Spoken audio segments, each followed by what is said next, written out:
বর্তমান ইমিগ্রেশন অবস্থা থেকে উত্তরণের পথটা বলবেন। আমরা তো সব অসুবিধাগুলো জানি। ক্রিমিনাল কোর্ট, সিভিল কোর্ট এবং এই ইমিগ্রেশন কোর্টে যে সময়ের দূরত্ব আছে সেটা আমরা মিটমাট করতে পারবো না। এই দেরি করার সময়টা কাজে লাগিয়ে আমরা কিভাবে জেতার সম্ভাবনা তৈরি করতে পারি, এই পজিটিভ জিনিসটা দিয়ে আপনি কমপ্লিমেন্টারি মার্ক দিবেন। 10 মিনিট সময় কাজ ভাই। নাসিব ভাই, আমি বলতেছি না যে হোম অফিস কেস রিফিউজ করবে না, ইমিগ্রেশন কন্ট্রোল করবে না। Of course it needs to be done. Nasib ভাই, আমরা তো সব ইমিগ্রান্টসরা যে প্রত্যেক দিন আসবে, অবৈধভাবে ঢুকবে, আমরা তো সবাইকে অ্যাকোমোডেটও করতে পারবো না। It is not humanly possible for this country. এখন ইস্যুটা হচ্ছে কি নাসিব ভাই, লোক আমরা গুড কোয়ালিটি ডিসিশন প্রডিউস করতে হবে। গুড কোয়ালিটি ডিসিশন মিন নাসিদ ভাই, কিছু কিছু কেস আছে যেগুলা হোম অফিস একটা প্র্যাগম্যাটিক কনসিডারেশন নিতে হবে। এখন আজকে একটা লোক যদি মনে করেন কাগজপত্র তারে যদি আমি মানি, এই লোকটা এই দেশে ঠিক আছে 18 বছর 19 বছর আছে, হোম অফিস দেখতে হবে যে আমাদের, আমি যদি রিফিউজ করি তারে আপিল রাইট দেই, তার আপিলে এই বাইর যদি লাস্ট এক্সাম্পলটা নেই, উনার ওয়াইফের 2.5 বছর হয়তো লাগবে আপিল হিয়ারিং, এর ভিতর তো সে 20 বছর হয়ে যাবে।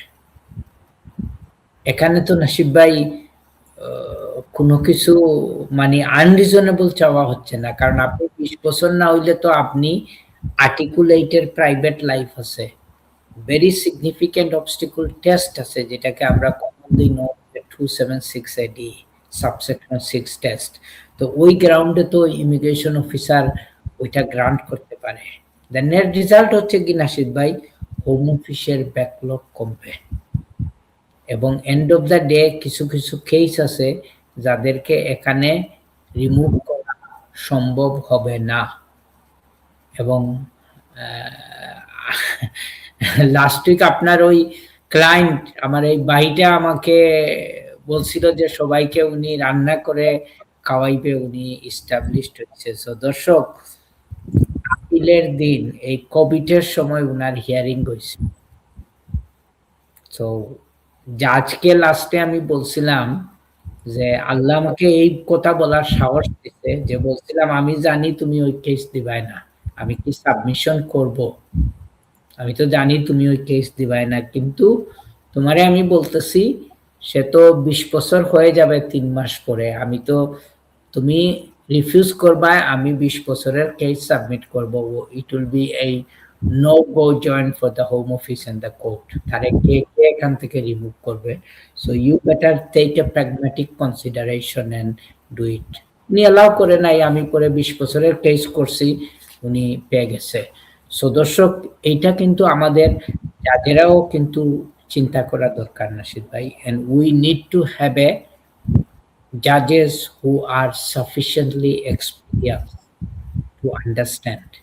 যেটা লাস্ট উইকে দেখছি আমরা, একটা ডকুমেন্টারি এভিডেন্স দেখাইছি আপনাদেরকে, whether it is a family matter or asylum matter, মানুষকে এগুলা আন্ডারস্ট্যান্ড করতে হবে, মানুষকে এগুলা বুঝতে হবে, মানুষের কালচারাল ব্যাকগ্রাউন্ড, রিলিজিয়াস ব্যাকগ্রাউন্ড, এইসব জিনিসগুলা কিন্তু কনসিডার করতে হবে। আজকে দেখেন যে এমন একটা স্টেটে আমরা পড়ছি নাসিব ভাই, মনে করেন বাংলাদেশি অনেক মানুষ এই দেশে আছে, ইউকের সাথে একটা রিলেশনশিপ, বাংলাদেশের বাইরে কোন দেশ সম্পর্কে কথা বললেই তো we talked about London, commonly আমরা লন্ডন, ইউকে কে লন্ডন হিসাবে চিনি নাসিদ ভাই, কিন্তু মানুষের এখানে আসিয়া বয়স্ক মহিলারা 3-4 বার আসিয়া নাসিদ ভাই ওরা ফিরত চলে যায়, তারা আবার ফ্রেশ অ্যাপ্লিকেশন করছে ভিজিটে আসবে, ওদের অ্যাপ্লিকেশনটা রিফিউজ করে দিতেছে যে we are not satisfied with your social family economic circumstances. এখন আজকের ভাই তোমার অ্যাপ্লিকেশনে বলা হয়েছে ওই 76 ইয়ার ওল্ড মহিলা, উনার হাজবেন্ড মারা গেছে কোভিডের সময়, উনার 2 ছেলে আছে, উনার মেয়ে আছে, উনার ছেলের বউদের সাথে থাকে, উনার ছেলেরা ফাইন্যান্সিয়ালি লুক আফটার করে, ছেলেদের ব্যাংক স্টেটমেন্ট, ওরা ব্যবসা করে এভিডেন্স দেওয়া হয়েছে, এরপরেও বলতেছে যে তোমার নিজের ব্যক্তিগত ব্যাংক স্টেটমেন্ট দেও নাই। ব্যাংক স্টেটমেন্ট দিলে বলতেছে যে তোমার হঠাৎ করে এত টাকা আসলো কিনা, তুমি কোথা থেকে টাকা পাইছো, তুমি তো কোনো কাম কাজ করো না, কিচ্ছু করো না। তো নাসিব ভাই, this sort of refusal are not really justified Nasib ভাই। এখন আস্থা ডিজিটাল যুগ হয়ে গেছে নাসিদ ভাই, এখন মানুষ গ্রামাঞ্চলে এখন পর্যন্ত তো নাসিদ ভাই এই যে banking system, card system Nasid ভাই ওই প্রচলনও তো নাই। মানুষ এভরিথিং ডিলস উইথ ক্যাশ। এখন একজন রিচ ফার্মার সে বলল যে আমি অনেক ধান টান বিক্রি করি, ভেজিটেবল বিক্রি করি, এগুলো তো উনি নাসিব ভাই ক্যাশ বিক্রি করবে। এখন উনাকে বলবে যে তোমার বিজনেস পেমেন্ট কই, তোমার ট্যাক্সের কাগজ কই। নাসিব ভাই এইসব জিনিসগুলা লোকাল কালচারটা ওরা বুঝতে হবে, এবং এই এক্সপিরিয়েন্সটা যাদেরও হওয়া উচিত নাসিদ ভাই। এবং if I take another example like asylum case, নাসিব ভাই আসলে বাংলাদেশে কি করতেছে, বাংলাদেশের পলিটিক্স সম্পর্কে জানতে হবে।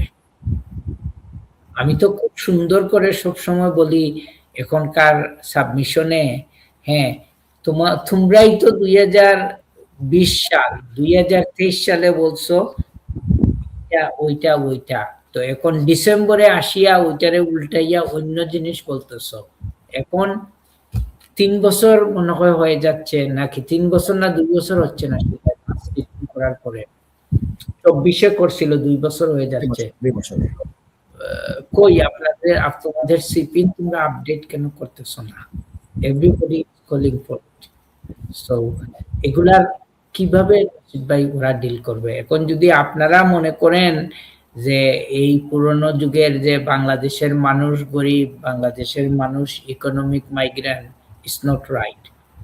নাসিব ভাই, আমরা ওয়ে আউট যেটা করতে হবে, লাস্ট কিছু সরকারের অনেক রং ডিসিশন ছিল in my point of view, যেটা হচ্ছে কি যে 2012 সালে যখন ওরা পয়েন্ট বেস সিস্টেম ইন্ট্রোডিউস করলো, this was done by the Labour সরকার নাসিব ভাই, তাই না? লেবার করছিল না? জি, পয়েন্ট বেসড। সো আপনাকে যোগ করে বলছিলাম নাসিদ ভাই 2012-এ এই চেঞ্জেস গুলা নতুন লো আমার তো পড়তেই ইন্টারেস্ট লাগতেছে না, because it's not going to work. এটা কাজ করে নাই দর্শক। টাকা রাখলো মানুষ আর চলে আসলো স্টুডেন্ট ভিসায়।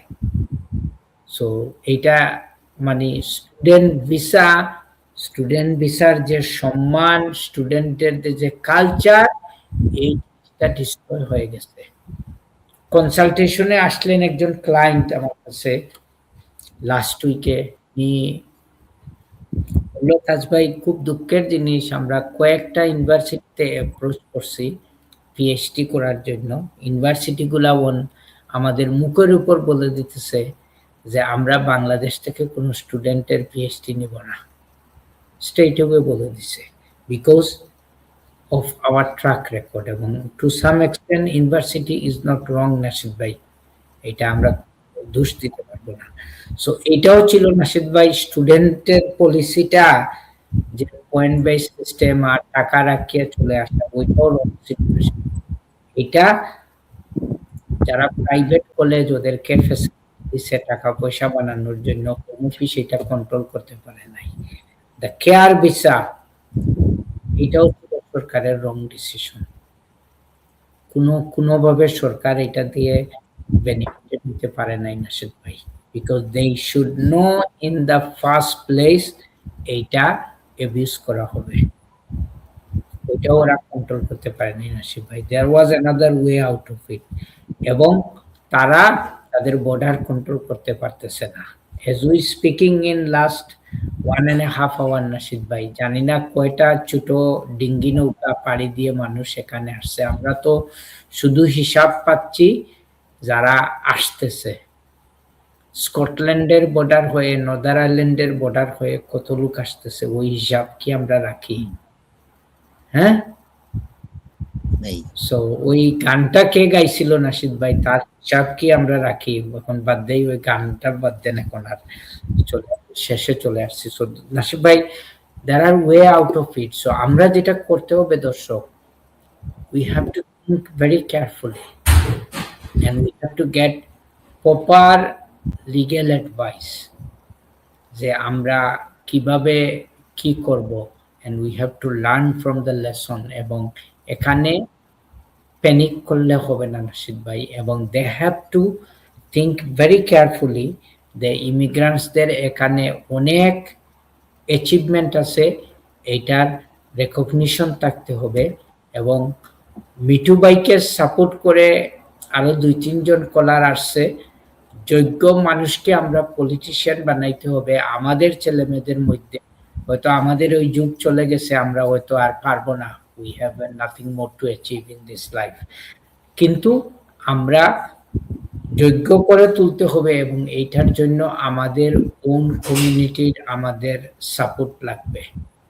কে বিএনপি, কে আওয়ামী লীগ, কে জামাত, কে বিশ্বনাথের, কে চিটাগাঙ্গের, কে ঢাকার, আর কে বরিশালের, আর কে সিলেটের, ওইগুলা চিন্তা না করে we have to look into the right people এবং তারে আমরা সাপোর্ট করতে হবে। কিন্তু ওই জিনিসটা আমাদের মধ্যে হচ্ছে না, এবং ইট ইজ হ্যাপেনিং এভরিওয়্যার। বাঙালিরা যেখানেই গেছে, এবং আমি অনেক কষ্টের সাথে শেয়ার করছি যে আমি ডিসপিউট দেখতে দেখতে কমিউনিটির মানুষের, এক সময় অনেক চ্যারিটেবল কাজ করতাম, মসজিদ, কমিউনিটি সেন্টার, এই কমিউনিটির মানুষের জন্য।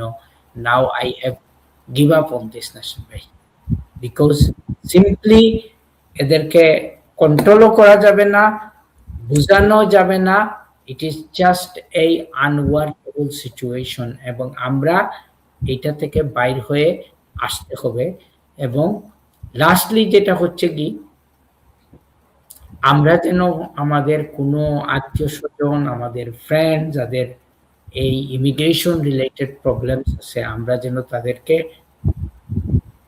রং অ্যাডভাইস গুলা না দেই। আমরা যদি না বুঝি, we should not take the risk. অনেক সময় ওনারা নাশিদ ভাই বিবেকের কাছে প্রশ্নবিদ্ধ হয়ে ওনারা শুনতে হয়, অনেক কিছু করতে হয়, যেহেতু ওখান থেকে ওনারা সাপোর্ট পাইতেছে, কিন্তু আপনারা কিন্তু ওনাদের লাইফ গুলা ডিস্ট্রয় করে ফেলবেন।